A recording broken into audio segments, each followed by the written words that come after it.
இந்த பாராளுமன்றத்தில் ஒரு டிபேட்டை கொண்டு வர ட்ரை பண்ணுறாங்க. இவிஎம் வந்து மோசமானது, பேப்பர் பேலட்டை திருப்பி கொண்டு வரணும், சாரில் நிறைய பிரச்சனைகள் இருக்குது அப்படிங்கிறதெல்லாம் கொண்டு வராங்க.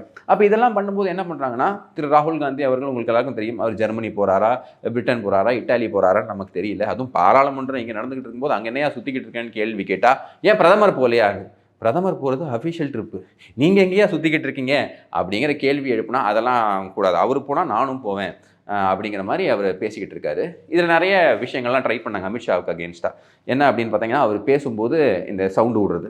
அவர் சிம்பிளாக ஒரு வார்த்தை சொல்லிட்டார், ஜப் தோ படே போல்தேன் तो बीच में मत बोलना. அப்படின்னா என்ன அர்த்தம்னா, ரெண்டு பெரியவங்க பேசிக்கிட்டு இருக்கும்போது குறுக்க மறுக்க ஓடிக்கிட்டு இருக்காத, பதில் சொல்லும்போது பதில் சொல்கிறேன் அப்படின்னு. அது மட்டும் இல்லாமல் அமித்ஷா நேற்று நான் கேட்ட கேள்விக்கு பதில் சொல்லி ஆக வேண்டும் அப்படின்னு அப்படியே கொந்தளிக்கிறார். நம்ம என்ன இல்லை பொங்கல் நிறையா சாப்பிட்டாரா, இல்லை அந்த பொங்கலா அப்படிங்கிற மாதிரி எதுக்கு பேசுகிறாரே தெரியாமல் பேசிக்கிட்டு இருக்காரு திரு ராகுல் காந்தி அவர்கள்.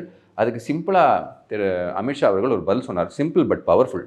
அவர் என்ன சொல்கிறாரு அப்படின்னு பார்த்தீங்கன்னா, நீங்கள் எல்லாரும் கேட்கக்கூடிய எல்லா கேள்விகளுக்கும் நான் பதில் சொல்வேன், எத்தனை நேரம் ஆனாலும் பரவாயில்ல, நான் வெயிட் பண்ணி பதில் சொல்வேன். ஆனால் நீங்கள் சொல்கிற நேரத்துக்கெல்லாம் பதில் சொல்கிறதுக்கு நீங்கள் வச்ச ஆள் நான் கிடையாது. 30 வருஷமாக அரசியலில் இருக்கேன், கண்டினியூஸாக விதான்சபா, அதாவது சட்டமன்றமாக இருந்தாலும் சரி, லோக்சபா இங்கே இருந்தாலும் சரி, ஜெயிச்சுட்டு நான் வந்திருக்கேன்.